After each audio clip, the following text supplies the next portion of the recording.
Michael Zimmerman, born October 5, 1983, is an American who fatally shot Trayvon Martin in Sanford, Florida on February 26, 2012.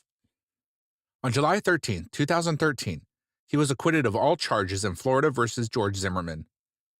After his acquittal, Zimmerman was the target of a shooting.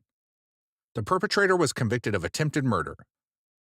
On December 4, 2019, Zimmerman sued the Martin family and others involved in the trial for $100 million on grounds of false evidence and abuse of process.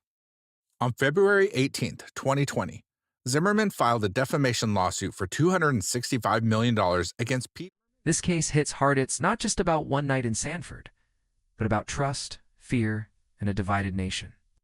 When I heard Zimmerman was acquitted, it felt like a gut punch. How do you weigh one man's story against a life lost? Trayvon Martin was just 17 walking home, and now he's a symbol of something much bigger. The law said self-defense, but did it deliver justice? October 5, 1983, in Manassas, Virginia.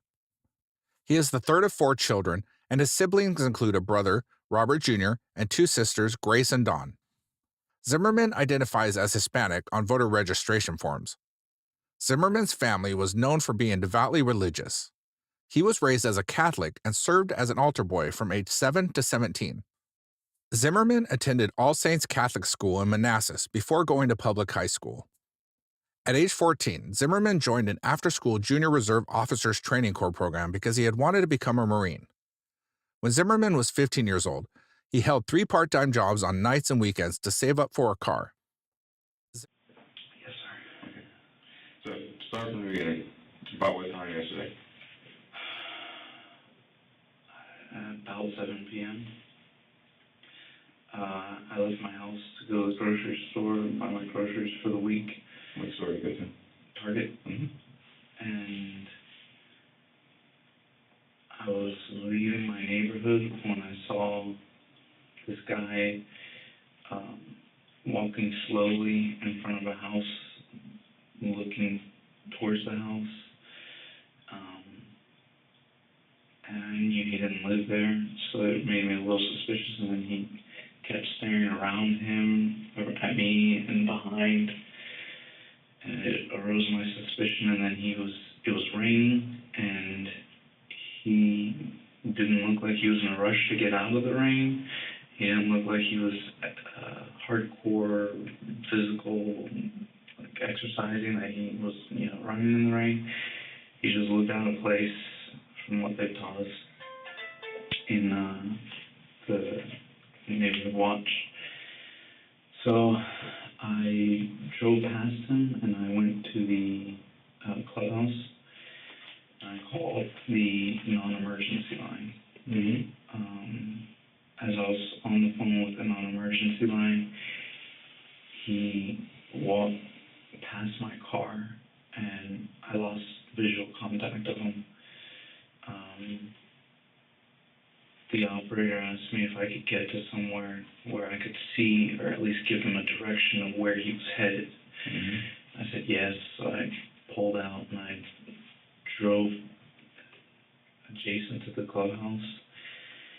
And I was unfamiliar with the street name. The operator asked me what street I was on. And it's not the street that I live on. It's a side street that cuts through the neighborhood. And I told them I didn't know. And they said, we need to know when I was at the clubhouse. I gave them the clubhouse address. And they're like, we need to know what house you're in front of. And I said, listen, if you come to the clubhouse, you can go straight and left, and you'll see me there. At this point, the guy walked around my car. He had his hand in his waistband. I didn't hear if he said anything. My windows were up, and it was raining, and I was on the phone with the non-emergency dispatcher. And then he disappeared back through a cut-through between the houses. While he was doing that, the operator asked me, they said, we need to know what exact address you're at. And all the houses I was next to was the back of the houses, and they're townhouses, so I didn't know the address. And they said, we need to know what street you're on or what address you're at. I think in the heat of the moment, I might have given them my street address. And they said, is that your home address or where you're at now? And I said, that's my home address. And I got out of my car to look for a street sign so that I could at least tell them what street I was on. And there was no street sign, and I couldn't make out the house in front of me because there was a big pickup truck there. So I knew if I saw him walk through the cut-through and then make a right behind other houses. I knew if I went straight and I didn't cut through where he went, that was the street that I lived on, Retrieve Circle. And I knew if I got to that street, I could tell them the exact house number and street that I was at. So as I walked through, I looked to my right where he had gone through. The operator said, are you following him? And I said, yes. They said, we don't need you to do that. And I said, okay. And I walked through to the other end of the street to give him the address. And as I was doing that, I said, he's not here anymore, he's gone. And they said, you don't see him? And I said, no, he's gone. And they said, do you still want us? And by this time, I'd gone to Retrieve Circle. And they said, do you still want us to send a police officer out? And I said, yes. And they said, well, where do you want the officer to meet you at? And I said, just tell them to go to the clubhouse, make a left. I didn't give them a description of my car. And I said, I'll meet them back at my car. So I walked through again, and as I was about halfway through, he appeared out of nowhere. Are you still on the phone? No, I hung up. They said, we have an officer en route. And I said, okay, thanks. After he asked me if I wanted an officer there, they said, we have an officer en route. I told them to meet me at my car, and I hung up. Mm-hmm. And I put my phone away. And when I got about halfway to my car from the street, again, behind the houses in a dark area, I heard him say, you got a problem? And I turned around and I saw him, and I went to go for my phone and call 911 instead of a non-emergency this time. Mm-hmm. But I guess I didn't have my phone in the pocket that I thought I had it in. I had it in my jacket pocket, and I reached for my pocket, and I was looking for my phone, and he just punched me in the nose. And I fell backwards or to the side. Somehow I ended up on my back. He ended up on top of me, and he just kept punching my face and my head, and I was screaming for help. And he told me, shut the fuck up. And I kept yelling for help.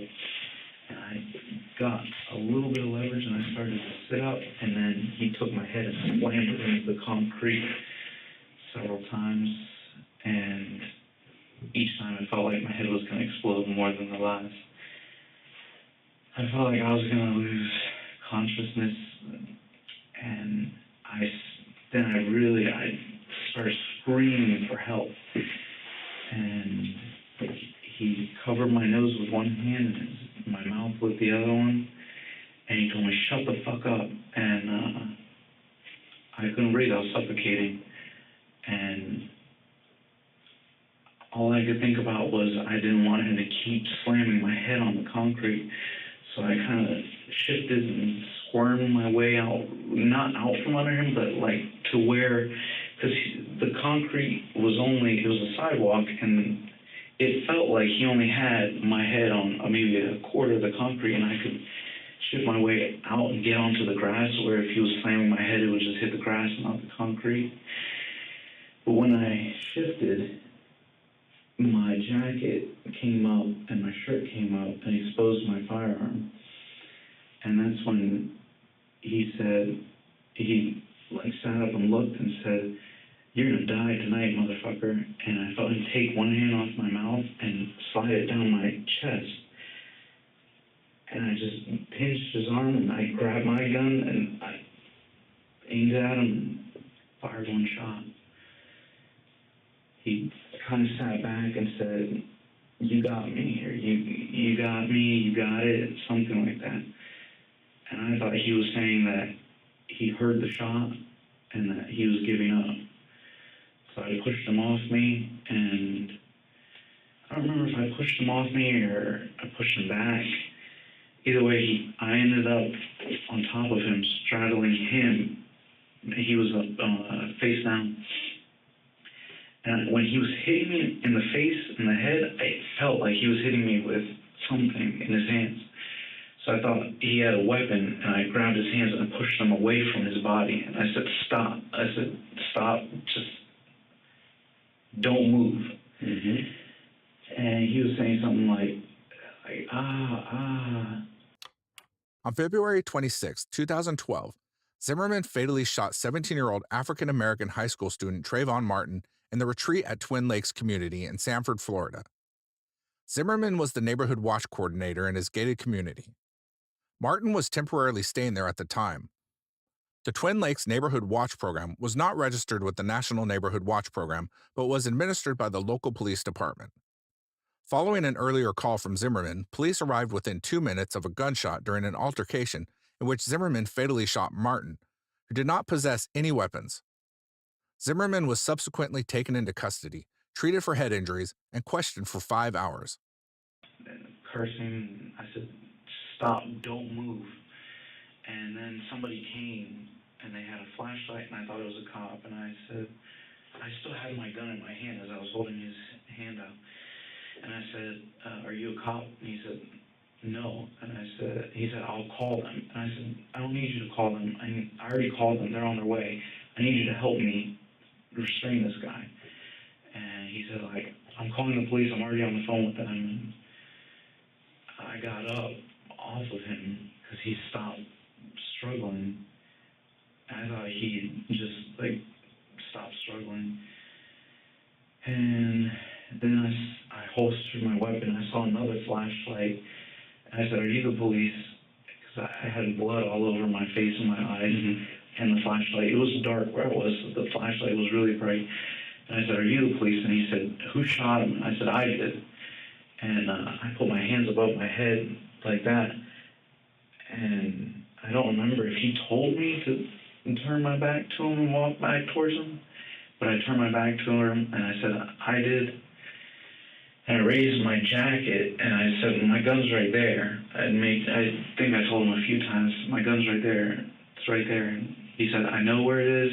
Just keep your hands on your head. Don't move. I said, can you just take my gun? And he said, I'm taking care of it. Just don't move. So I stopped.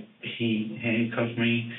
He took my hands down and handcuffed me. Oh, that's when he brought my hands down. I said, my gun's right there on my right side. Mm-hmm. Because I didn't want him to think that, I was going to grab for it or something. So he put my hands behind my back, handcuffed me, and then he took my gun and...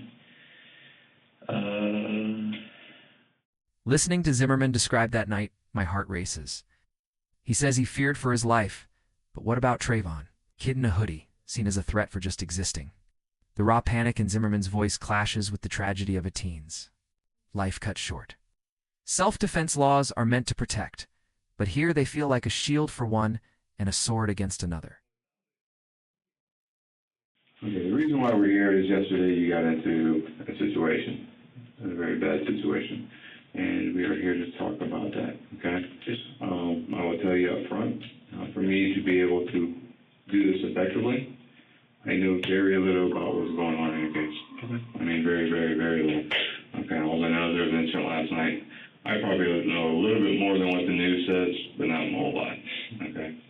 I know a little bit more now because the news, as far as I know, doesn't even know who you are yet. Thankfully. Thankfully, yes. So your first name is George? Yes, sir. Okay. And your last name is Zimmerman? Yes, sir. I served on submarines with a Zimmerman. My father's Army. Actually, he was out of, I think, Alpaca. My name is Virginia. Yeah. Dude, actually, what's your date of birth? 10/5/83. Okay, the way this works is, like I told you, I know very little about you. I know very little about this case. My whole thing is what I'm going to do. You're going to tell me everything I need to know. We're going to go through this, and we're going to do it. And then we're going to, me and you are going to develop questions. Okay. The way this instrument works is it's a computer. It's a Dell computer.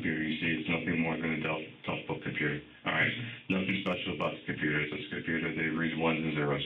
That's it. Okay. What's special about it is the program. Okay. The National Institute of Truth Verification, which should be on the front right there. They're the proprietor of the operating or the program, the software. Okay, what that software does is it has the ability to read the tonals on your voice. Okay, there's different parts of the voice. Okay, you have the AM and FM. FM is what you hear. Okay, when we speak, you hear FM. The AM, for lack of a better term, is name and AM. It has really no really functional naming of it. Just to make it easier for you to understand or for people to understand. The AM rides on top of the FM. Okay, normal speech, your FM carries it. Okay, and pretty much overshadows it.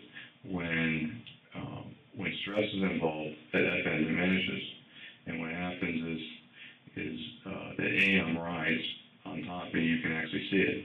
Okay, you say, well, that's all fine and dandy. Well, how can you should be able to change it. But just like you're breathing, okay, there's a part where you can breathe, and you can make yourself breathe. You can consciously breathe. And then other times when you think about it, you don't stop breathing. You just keep on breathing. Okay, that's controlling your brainstem. Okay, and that's the same way your voice is. Okay, when you're not thinking about it, your voice is automatically regulated. But when you add stress to the factor that AM rides on top of the FM, and with the FM diminishing, and then you can see it. Okay, that's what we're looking for. You can't change it. You can't alter it. There's nothing you can do about it except it's there. Okay. And so that's what we're going to be looking for. So what we're not looking for is I'm not really looking for you lying. Okay, what I'm looking for is your truthfulness and your level of stress. Okay, and that would be evident in the instrument when we roll the charts. Okay, it's not invasive. Okay, it's just a microphone that you put right here and you talk. You don't have the bands around you and everything up there and blood pressure cuff and all this other crap all over you. That's all it is. Okay, it's nothing. It's very, very uninvasive. Okay. So with that in mind,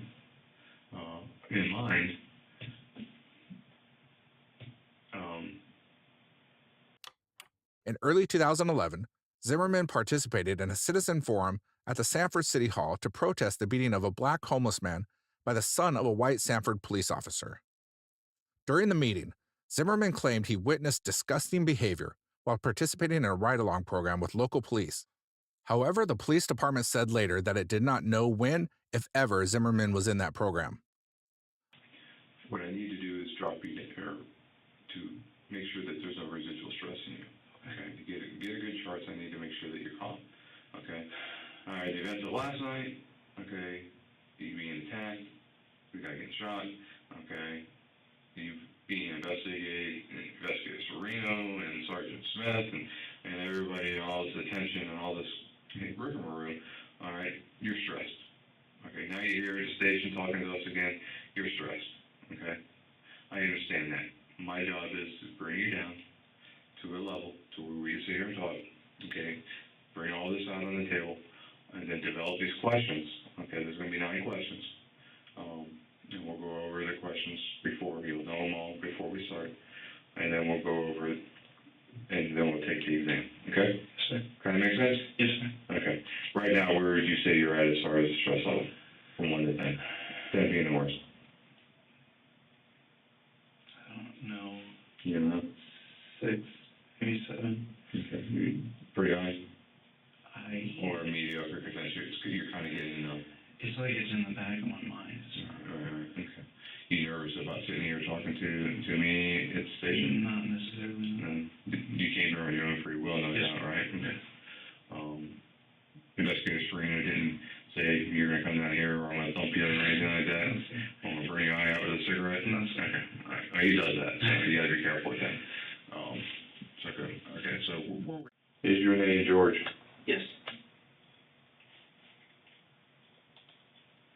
Is your name George? Yes.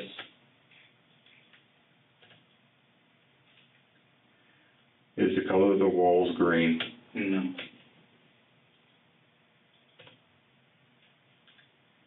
Is today Monday? Yes.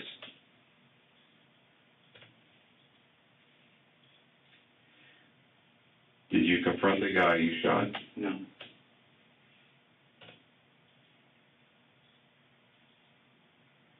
Is this the month of February? Yes. Were you in fear for your life Yes. when you shot the... Hold on. Let me finish the question. Were you in fear for your life when you shot the guy? Yes.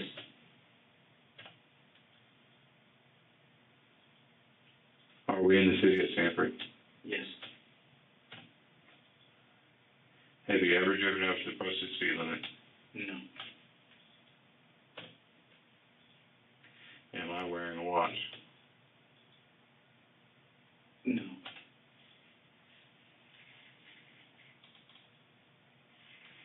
Am I wearing a watch? No.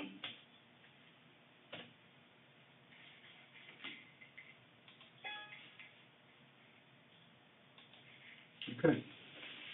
That was 9 questions. Wasn't too bad, was it? No. Did it shock you every time you said something wrong? No. Okay. Was there anything that got you? No, sir. Okay. You can kind of turn it. Well, We're not done yet. You gotta take it there for what? oh, I wasn't sure about the watch question. I didn't know if that was one I was supposed to... Remember, I don't have a watch. Mm. Okay. I sense your hesitation. Also, like I told you, don't draw out your nose. Okay? This is straight no. Oh, right. Not no. It seems like you were uncertain on a couple questions. Just remember, yes or no. Okay? Yes.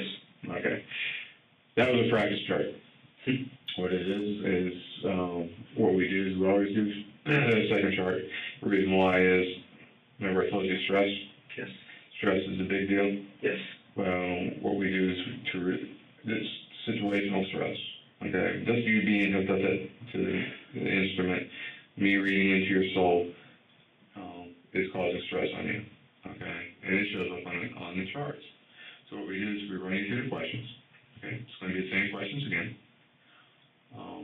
and that's about it. Okay. Okay. All right. So we're going to run it one more time. Remember the control questions, which are. Are the walls green? And have you ever driven over the speed? Okay. Am I wearing a watch? No. Okay. Wait for me to finish asking the question completely. Okay? Okay. All right. You'll be all right.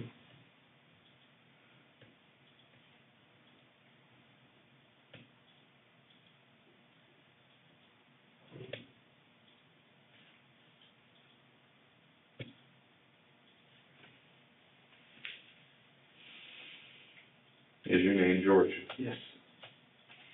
Wait for me to finish asking the question, please. Is your name George? Yes.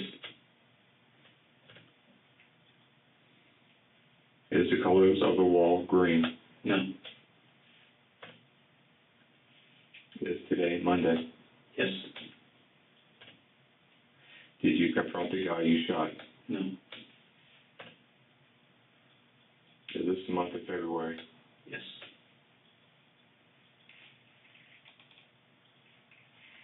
Is this the month of February? Yes. Were you in fear for your life when you shot the guy? Yes. Are we in the city of Sanford? Yes. Have you ever driven over the posted speed limit? No. Am I wearing a watch? No.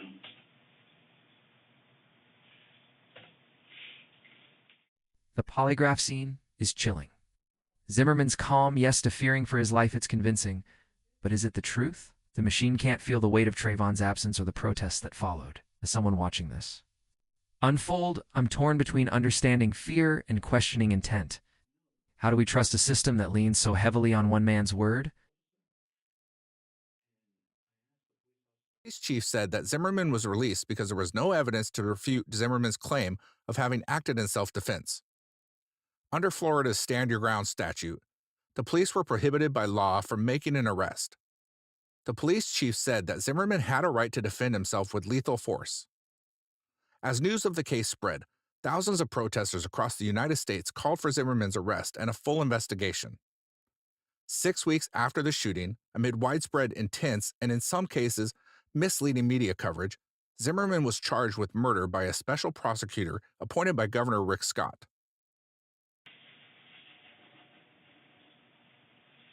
Other than, why'd you try to maintain such close proximity to him?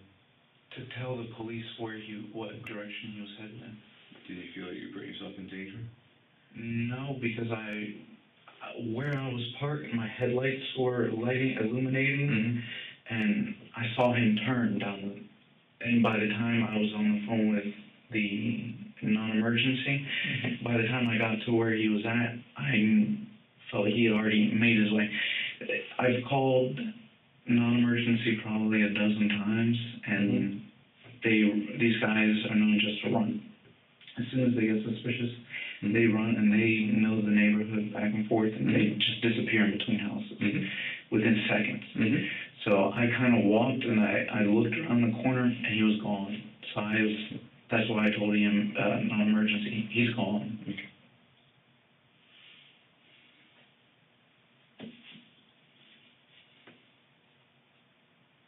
What was this guy wearing? Gray hoodie, and I don't remember if they were gray pants or like stonewashed denim pants, I think. Denim pants? Pardon? Denim pants? No, like denim, but like stonewashed. I think they were light colored. They might have been jeans. And he was a black man? Yes, sir. By all thoughts? Oh, 5'8", 9". This is 5'11", I'd say. It's a 6 foot. When you're laying on the ground, you're laying on your back, right? Yes, sir. Okay. That's when your jacket came up and he saw your gun, right? Yes, sir. Your gun on your left side, right side? My right side. Okay, so your gun's on the right side. Where were your hands at? Trying to keep his hands away. And then what did you feel next?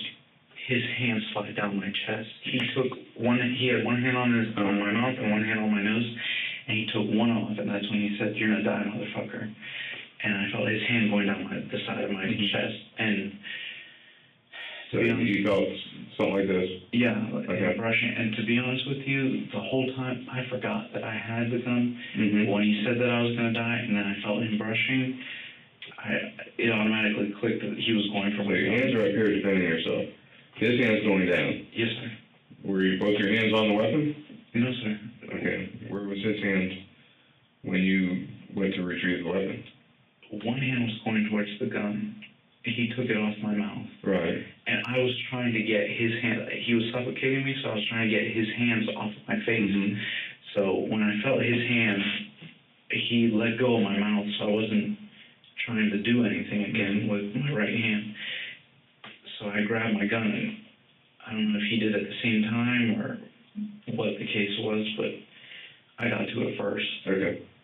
And then how did you come to fire upon him from that position? Because you're laying down like this, okay, on your back, right? Yes, sir.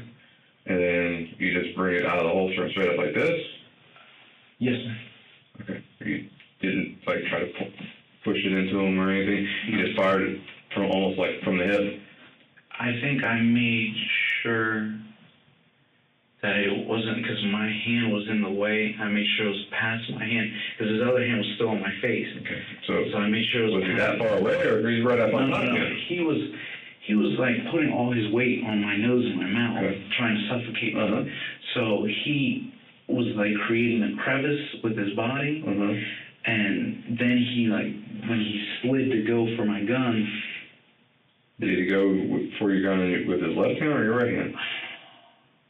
I don't recall. Okay. Which hand he used. But one of the hands went? Yes, sir. Okay. The one was on your mouth? That's when it clicked that I had my gun, and when he said... But the hand that was on your mouth, he went to your Yes, gun. sir. Okay. But then you got it, and you went out like this? I think I went far enough to where I could make sure that it was past my other hand. And in his general area. From what you described to me, he's not that far away from you. No, he's on me. He's on top of you. Yes, sir. Right, so there's not a whole lot of distance between you and him. Correct. So you can't really extend your arm. Correct. Because then you got a gun sticking out. What kind of gun is it? Keltec 9mm. Keltec 9? Yes, sir. Okay, so it's probably only about that long, right? Shorter. It's a little tiny gun. Yes, sir. But still, I mean, you don't have hardly any play No, sir. before that gun's directly into his chest. Correct. I was on him. I knew I was. And as soon as the round went off, he stopped attacking you? He sat back and he said, "You got me," or "You got it," whatever. Okay.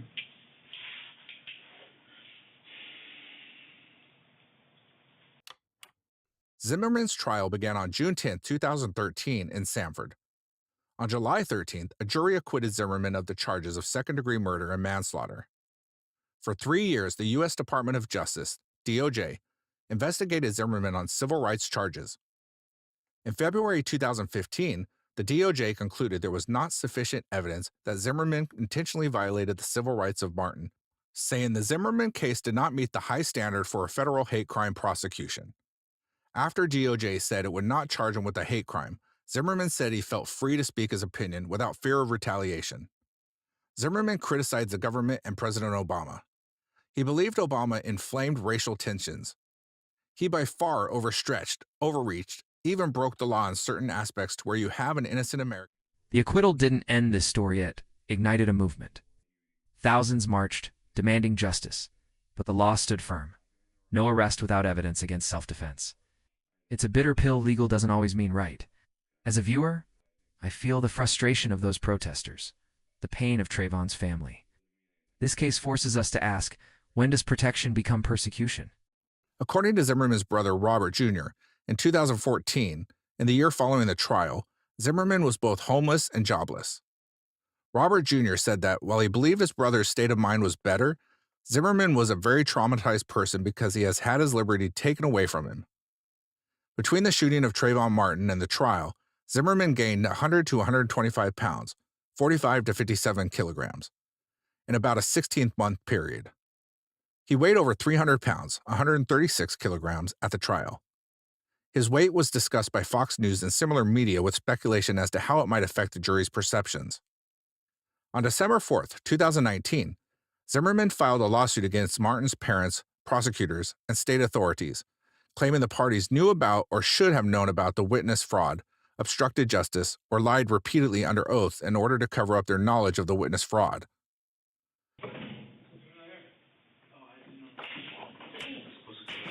Okay, have a seat. Run around. Okay.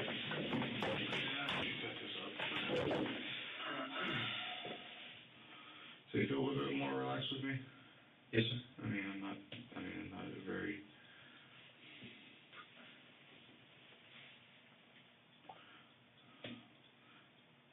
Not very intimidating to begin with, but you know what I mean? In 2013, Zimmerman's estranged wife called 911 to report that Zimmerman had assaulted her father and was threatening her with a gun. Zimmerman was not charged over the incident. In November of that same year, Zimmerman was charged with felony aggravated assault after he allegedly pointed a shotgun at his girlfriend during a domestic violence incident. The case was later dropped.